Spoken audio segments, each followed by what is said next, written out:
Ready start. महोदय, आज विश्व के अधिकांश शिक्षा विशेषज्ञ विश्वविद्यालय शिक्षा को न्यून करने के पक्ष में हैं, लेकिन हम जानते हैं कि हमारे यहाँ ऐसा करने से एक विशेष समस्या खड़ी हो जाएगी। जिन लोगों को शताब्दियों से उच्च शिक्षा पाने का अवसर नहीं मिला है, वे स्वाभाविक ही यह महसूस करते हैं कि विश्वविद्यालयों की शिक्षा के अवसर कम करने से उन पर प्रभाव पड़ेगा और शिक्षा का झुकाव वर्ग विशेष की ओर नहीं ही बना रहेगा। हम निश्चय ही ऐसा नहीं चाहते। हमें एक ऐसी संतुलन की खोज करनी है जिसके अंतर्गत कुछ परिवर्तन किए जा सकें और साथ ही जिन व्यक्तियों को उच्च शिक्षा पाने का अवसर पहली बार मिला है वे उसका लाभ उठा सकें। इसलिए अगर किसी समस्या के बारे में अन्य देशों के ऊंचे दर्जे के शिक्षा शास्त्री भी कोई विशेष विचार रखते हैं तो भी हमें देखना होगा कि उस विचार को यहाँ की परिस्थितियों में कहाँ तक स्वीकार किया जा सकता है। इस संबंध में हमारे पास कोई मार्गदर्शक सिद्धांत नहीं है, न ऐसे कोई उदाहरण हैं जिनका लाभ हम उठा सकते हैं। हमें हर संभव अपना रास्ता स्वयं बनाना है। यह तभी हो सकता है जब हम इन मामलों पर और ज़्यादा गहराई से सोचें और नए प्रयोग करने के लिए तैयार रहें। अधिकांश तथाकथित देशों में लगातार सैकड़ों योजनाएं तैयार की जा रही हैं। कुछ योजनाएं सफल होती हैं और कुछ असफल, लेकिन असफलता से भी अनुभव मिलता है जिससे सरकार या शैक्षणिक अधिकारियों को भविष्य की नीति निर्धारित करने में सहायता मिलती है। अगर हम विफलताओं से घबराएंगे, अगर हम गलतियों से डरेंगे तो हम घिसे पिटे रास्तों को कभी भी छोड़ नहीं पाएंगे। सार्वजनिक जीवन के मानदंडों के बारे में बहुत चर्चा होती रहती है। मैंने हमेशा ही इस पर काफ़ी जोर दिया है।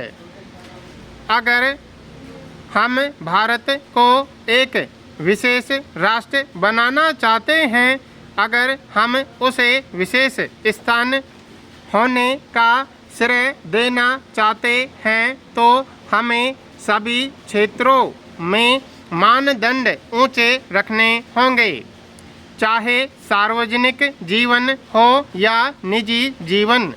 प्रश्न यह है कि हम कैसा देश चाहते हैं।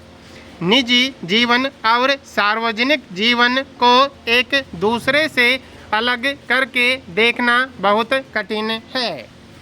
अगर कोई व्यक्ति अपने निजी जीवन में किसी प्रकार का अनुचित आचरण करता है तो आप उससे यह आशा नहीं रख सकते हैं महोदय कि वह सार्वजनिक जीवन में शुद्ध साफ बना रहेगा और इसी प्रकार सार्वजनिक जीवन में दुराचरण का प्रभाव निजी जीवन पर भी पड़ता है। इसलिए दोनों एक दूसरे से निकट से संबंधित हैं और इसमें कोई संदेह नहीं कि राष्ट्रीय जीवन के स्तर को सुधारने के लिए कदम उठाए जाने चाहिए। लेकिन इस मामले में भी हम अति सरलीकरण के फेर में पड़ जाते हैं। अगर कोई व्यक्ति एक घर से दूसरे घर में जाकर रहने लगे तो क्या महज इतने से मानदंड ऊंचा उठाने में मदद मिलेगी? इससे लोगों के मन में शायद यह छाप पड़ सकती है कि अमुक व्यक्ति अधिक सदा जीवन अपना रहा है।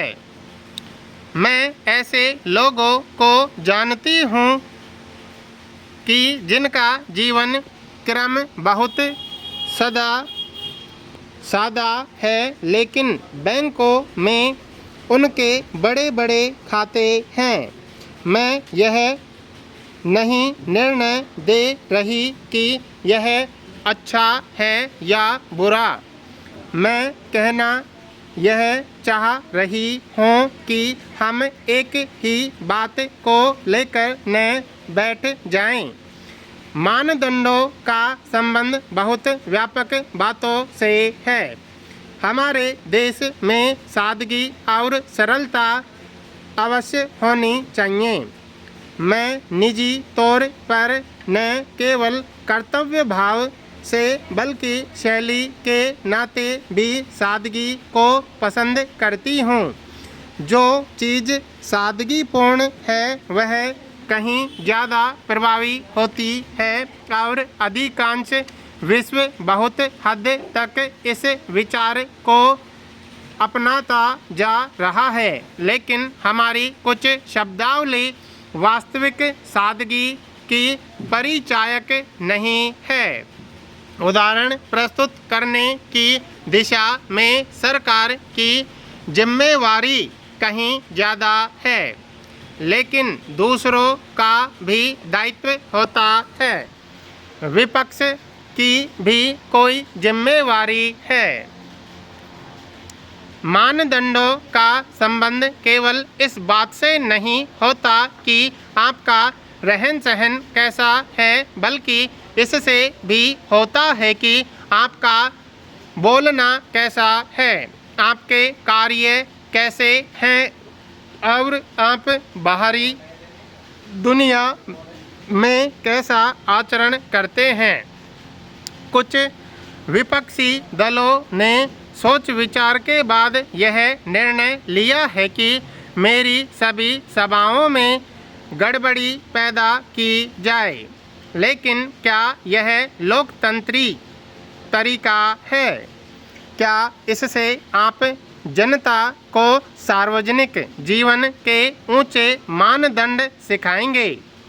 मैंने देखा है कि कोई भी इस दृष्टिकोण की आलोचना नहीं कर रहा। इन आंदोलनों में प्रयुक्त होने वाली भाषा पर आप ध्यान करें।